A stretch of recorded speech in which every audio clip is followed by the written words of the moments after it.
आजकल मांग नहीं भरते आप लोग, क्यों? शर्म आती है क्या भरना मांग? सीता मैया लंबी मांग भरती थी, और ये मांग भरना भारतीय परंपरा है मेरी मां।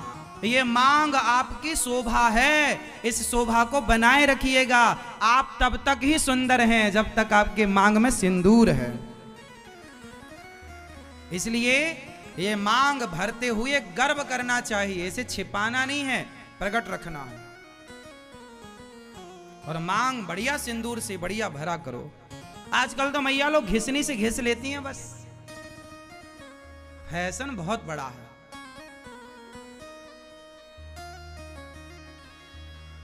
थोड़ा ज्यादा वाली मांग भरा करो। आप लोगों की है या नहीं? आजकल ना देखो फैशन पे क्या होता है, हमारी कुछ बहनें चूड़ियां एक हाथ पे पहनती ही नहीं है, और एक हाथ पे घड़ी, एक हाथ पे चूड़ी नहीं, एक हाथ पे घड़ी, एक हाथ पे चूड़ी, एक हाथ पे घड़ी। चूड़ी पहनना चाहिए। गांव में कहावत कहते हैं कि भगवान दुश्मन की बेटी का हाथ खाली ना करें। हाथ खाली का मतलब क्या है? हाथ खाली का मतलब जानते हो? नहीं, ये नहीं जानती, जरा बताओ इनको। हाथ खाली का मतलब क्या होता है? हाथ खाली का मतलब जानते हैं? हाँ, अभी पता लगा ना। हाँ, हाथ खाली का मतलब क्या होता है? हाथ खाली का मतलब होता है वैधव्य, विधवा। इसलिए लोग कहते हैं दुश्मन की बेटी का भी हाथ खाली, लेकिन आजकल फैशन के नाम पे हाथ खाली करके घूमती हैं। हाँ या ना? चूड़ियां नहीं होती कुछ हाथों में, चूड़ियां होनी चाहिए। हाँ, जल्दी जल्दी चेंज कर लो। ये हमारे बोलने से नहीं, आपको बुरा लग सकता है तो क्षमा कीजिएगा। आपको बुरा लगे, हम वो बातें नहीं बताएंगे आपको। हम आपको ऐसी कथा नहीं सुनाएंगे, ऐसी बातें कि जो आपको केवल अच्छा लगे वो सुनाएं। जो आपके लिए अच्छा होगा वो सुनाएंगे।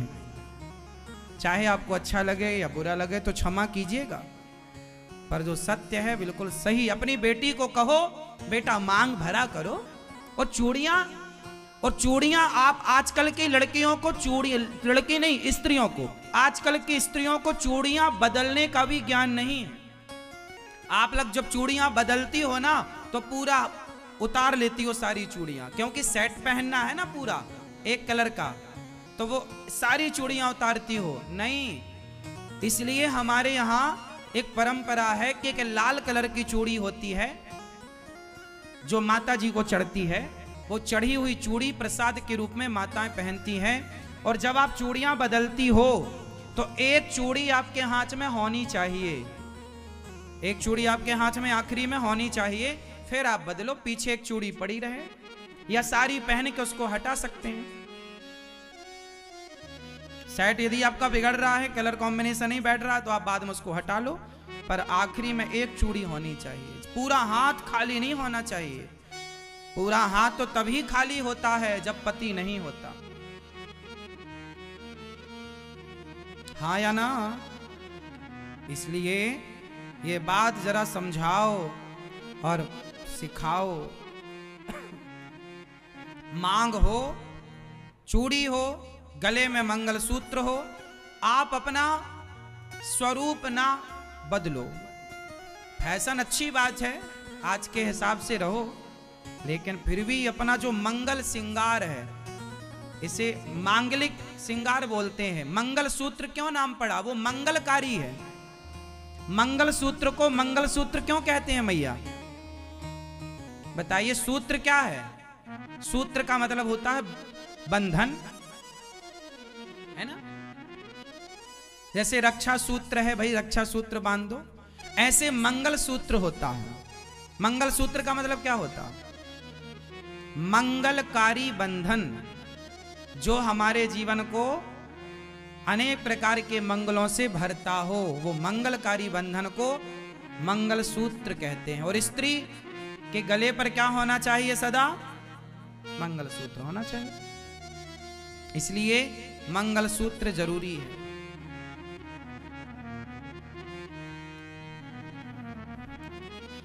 तो पति हनुमान जी ने एक बार माता सीता को देखा कि माता सीता सिंदूर लगा रही थी। तो हनुमान जी ने कहा, माँ ये क्या लगा रही हो?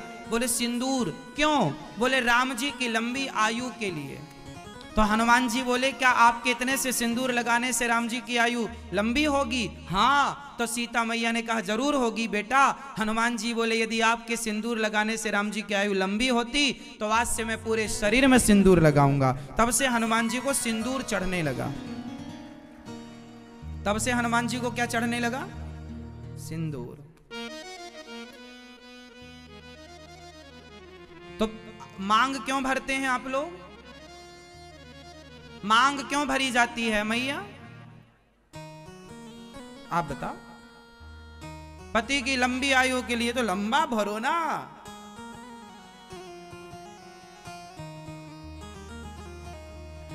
जितना लंबा सिंदूर उतनी लंबी आयु। भाई मान्यता तो यही है। अब फिर तो वो आगे भाग्य का खेल है, भगवान की इच्छा है, लेकिन फिर भी हमारा जो मांग का सिंदूर है मंगलकारी है। इसलिए आपको पता होगा बिहार में आज भी जब लड़की का विवाह होता है तो मांग उसकी यहां से स्टार्ट होती है। कहां से? कहां से? नाक से। यहां से लेकर के पूरा फिर यहां तक जाता है।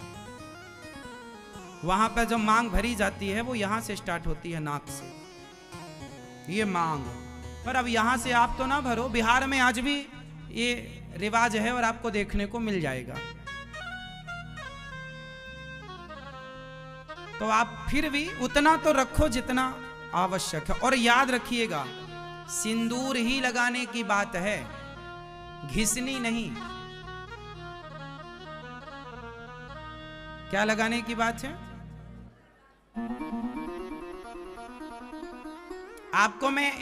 आपको यदि बाजार का सिंदूर रिएक्शन करता हो, परेशान करता हो, तो मैं आपको सिंदूर बनाने का तरीका बता दूं। कुमकुम बढ़िया घर में बना लिया करो। हल्दी लो और हल्दी में जरा सा नींबू मिलाओ। क्या मिलाना है? नींबू।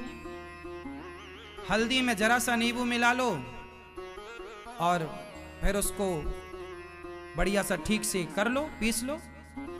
देखो बन गया सिंदूर। मतलब रोली कुमकुम लाल हो गई। माता जी को चढ़ा दो, भगवान जी को, राधा रानी को, सीता मैया को चढ़ा दो। और सिंदूर जब लगा, सिंदूर मतलब रोली, सिंदूर भी होता है, रोली भी, कोई दिक्कत नहीं है। कुमकुम बोलते हैं, कुमकुम। क्या बोलते हैं? कुमकुम। और सिंदूर ना खाली बाजार से खरीद के नहीं लगाना चाहिए।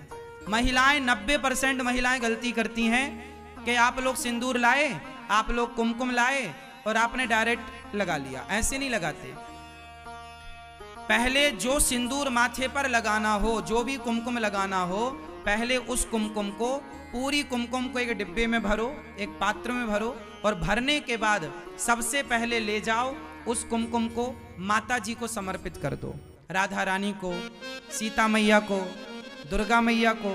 पहले दुर्गा मैया की मांग में वो सिंदूर लगाओ, अर्थात सीता मैया की मांग में वो सिंदूर लगाओ।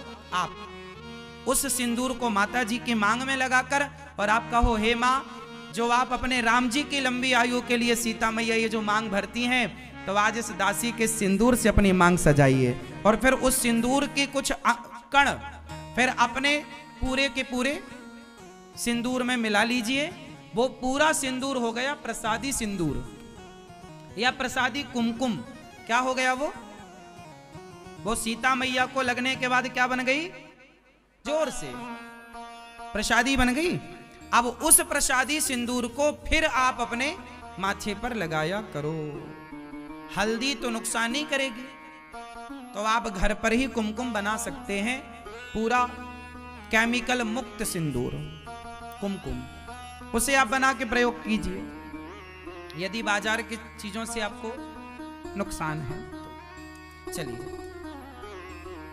तो कुल मिलाकर के इन चीजों का विशेष ध्यान रखना चाहिए, छोटी छोटी बातों का।